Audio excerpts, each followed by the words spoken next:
This Old House series. This is sponsored by the Whatcom County Library System and the Point Roberts Library and the Point Roberts Historical Society. I'm Chris Lamedico. I manage the library, and this is our day to feature the Trinity Lutheran Church. And because it's a church, we're going to start out with a small hymn. You've all got the words, and does anybody know the tune? Yeah. So let's go. Let the sun shine in, face it with a grin. Open up your heart and let the sun shine in.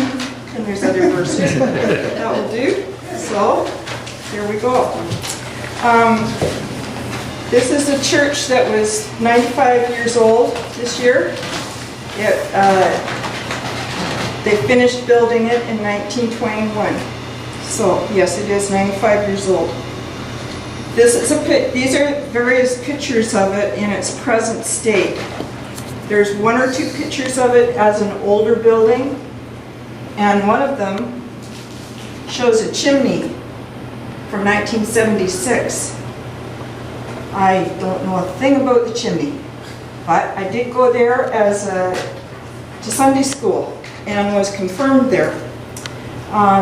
This is one of the old hymnals, and when you went to Sunday school, you started out with your Sunday school teacher standing in front of the congregation there in the pews, and she'd have us all sit up front and we'd sing various songs, and she knew all the words. So, and we had an organist on the Dagmar Forstenson was the organist, Irene Waters was the Sunday school teacher, and so they would sing all the songs she thought we should know, and then open it up and see if there were any favorites. People always had something they wanted to sing that they remembered. And then there was a little class. When you first walked into the building, it's more or less, the old church was a rectangular building, say like the table. On either side of the entrance were two narrow rooms, and that's where we had the Sunday school classes. And they'd teach us a little Sunday school story, maybe about Jesus curing the lepers, and only one coming out of 10 to remember him, and things like that. And then they'd have a little activity for you to do. And the best part was, at the end, you had a little comic flyer, and it had a few Bible stories in it. And I loved comic books, so this was a real high point for me. So this was every Sunday during, I believe it was almost all year round that we had Sunday school. And that would have been in the early 50s. It started out in 1913. As you know, the community was an Icelandic community, but there were also others, Irish, Scots, and the Icelanders, they love, you may not believe this, but they do love to sing. They are always interested in choirs, and they were always interested in, maybe a quartet. They would sing after the nets had been set on the fish boats in the evening, and you could hear their voices over the water. It was a beautiful thing.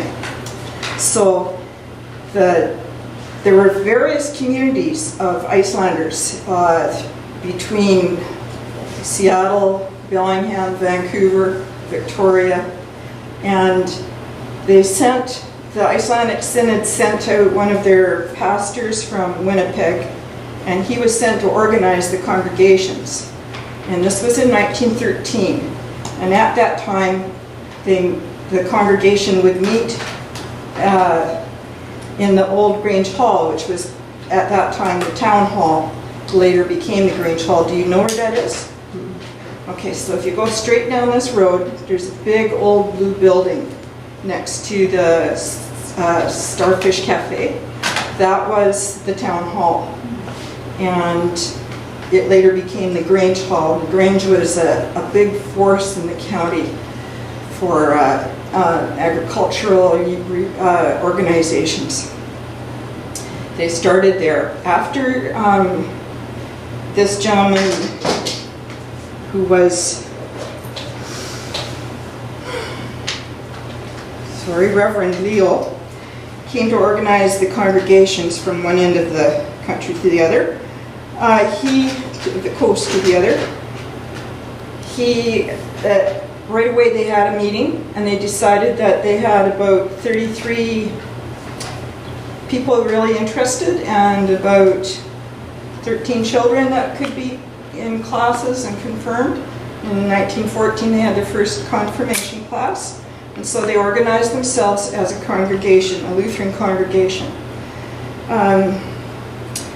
Then in 1915 they record that services were being held in the schoolhouse, which would have been a building right beside this building by that time.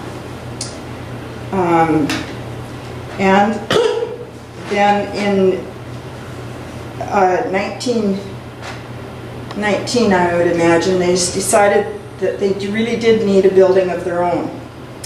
And the Solomon family donated the southern part of their land to the church, for the church. There was a choice of having it there or having it in a more, it was also another piece of land offered, but it was not as desirable. So it is where it is today. That's where it is still, that's where it was built. It was donated by the Solomon family, and everything in it was done locally. Local workers, local carpenters built it. It's a lot inside. It's very similar to some churches you might see in Iceland if you go there today. Never did have a bathroom. It had an outhouse, and apparently it was the last outhouse built by the WPA, the Workers, help me out here, program in the 1930s, yeah, that built this building. Well, they built that outhouse.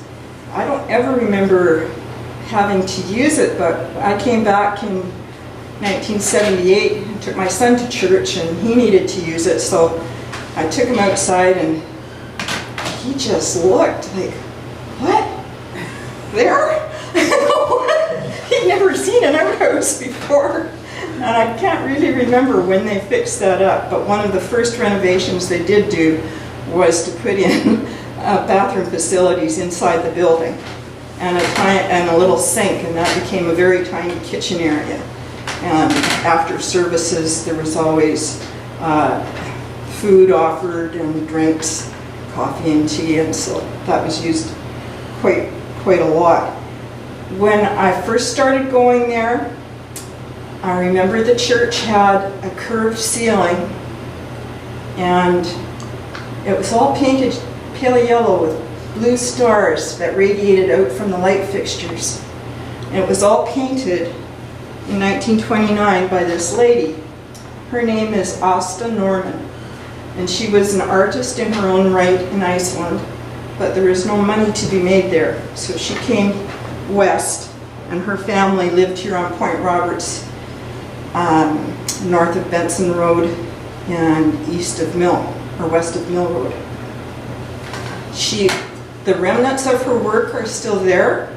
When you go into the church and you look at the picture of Jesus that's above the altar, you'll see there's a border of fake marbling. She did that.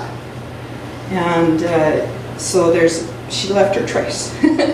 She painted a lot of different places on Point Roberts now and again. When my parents married, she painted the cupboards and the walls for them, the wainscotings and the inside of the cupboards. So that's what you do when you're a poor starving artist from Iceland in those days. In 1937, they were still having some services in Icelandic for the older people, but by and large everything was in English. And so as time went on, things got kind of lean for the church, and by the 1960s maybe only 7 people ever came to the services. And oftentimes the pastors were, it was part of their circuit. They might come from Blaine and also serve Point Roberts. Then they had a pastor who was from Tawasin, and he served Point Roberts for many years, Pastor Ernst. So they decided, when it became so small, to make it into a community church, open to everybody, and just maybe in the summer. And that way they could afford to have services still, and some programs perhaps, but mainly just have it open and have an interdenominational person come and preach. For many years, Ernie Loreen was the pastor there, and I'm sure you might have heard of him. If you don't know him, raise your hand. Okay, he was the pastor here. He was a pastor in the interior in BC, and he married a local girl who grew up in the house that's on the corner of Tyee and Benson, Lola, and they still live here. They've had a farm here. There's a plaque dedicated to him in the hallway, and so for many years he was the pastor. What was his name? Ernst. He was also a pastor, but he was from Canada. So this is how it worked. Often there was a Canadian pastor that would come and fill the shoes.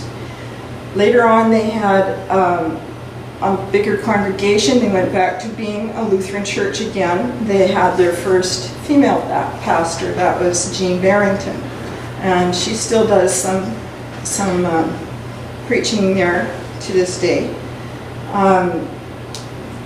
Right now they have 3 or 4 operating pastors, and one is Jean Barrington. Ernie Loreen is the pastor in emeritus.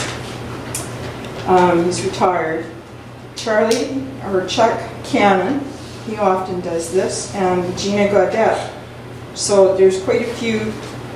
You may go there for church, you may meet any one of them. In 1959, the roof was an issue, and so they redid it in acoustic tile, which isn't nearly as pretty as the stars, but you know, they had to do something. Also, they've got a wire that goes from side to side, east to west, to kind of pull the walls together. And I've seen this done in other churches with these big ceilings. Probably the supports have settled and they needed that. When you go to the church today, it's basically, this is how it looks on a day when they're having a concert there. They have many concerts there now, and some very talented musicians, local and Canadian and from other parts of the country, have come to perform there. The seats are hard. They're still the same pews. There's no cushions. There are cushions. You can ask for them. The big deal was that the church organ was eaten by mice, and so they thought of replacing it, and they thought what they would do. They bought a new Wurlitzer organ and replaced it with that. I believe that was a donation. And then they came up with the thought of a pipe organ. And 2 pipe organs, to my knowledge, have been installed there. They went up and created a loft area just above the entrance. And if you go there, you can turn around and see them. And when they're playing, they can be heard. They are everywhere. It's beautiful. And this is a picture of one of our organists, Sylvia Schonberg, playing the organ. They also have a grand piano, and of course the instruments that other people bring. Last year they had a special benefit for the library, and it was all bassoons, and an incredible number of bassoons. It just was mind-blowing. This is what it looks like when it's empty. This is what it looks like when it's full. And these are various pictures taken of it now, of how it looks. In in 1995, I believe, they decided that it was just too small for gatherings, because it seats about 110 people. So if you have a fair-sized wedding, then where do you go for a reception? So they built a beautiful addition. They had architects from Bellingham come and make sure that it was in sync with the original building. They put the bell tower on, and this is the addition right there.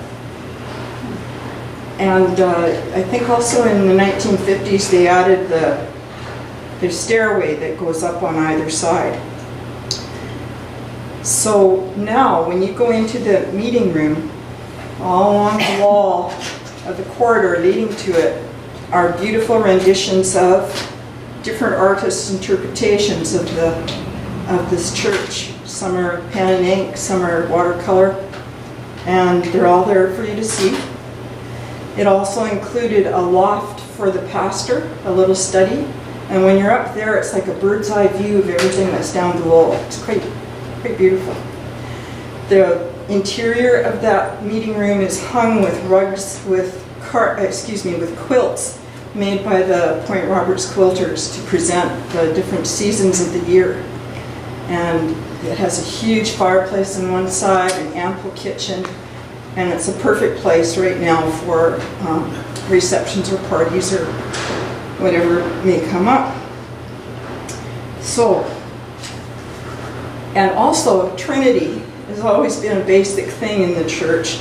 You'll see as the building goes back, there's 3 windows on each side. Over the altar there's 3 crosses, a big one and 2 little ones. The windows there have a fan affair on the top, and it's divided into 3. No stained glass or any such thing, but you know, that wasn't what they went in for. It was very conservative in the time. So as time has gone past and things have changed again, it has again become a community church. It has its own website at Trinity Community Lutheran Church. You can look it up, and it has an update there of who's the secretaries, the pastors, what they can offer, and they promote things like, you know, a very beautiful place to come and get married, and having that meeting room alongside has been a big help. So there you go. Are there any questions? Has anybody been to that church? Sure. Last night. You've all been there, right? Because now they have a lot of music programs there, and that's usually at least once a month. They have a wonderful concert. Next month they're going to have a Johnny Cash tribute. So lots of things worth going to. What did you got here? I was at a John Denver event as well there. That's It was right. quite fun. And I think it was Lucy Williams that puts on one of the concerts there. And in December, I couldn't get my father through the door because his wheelchair was too wide. Aw. So my husband redid the door and made it wider.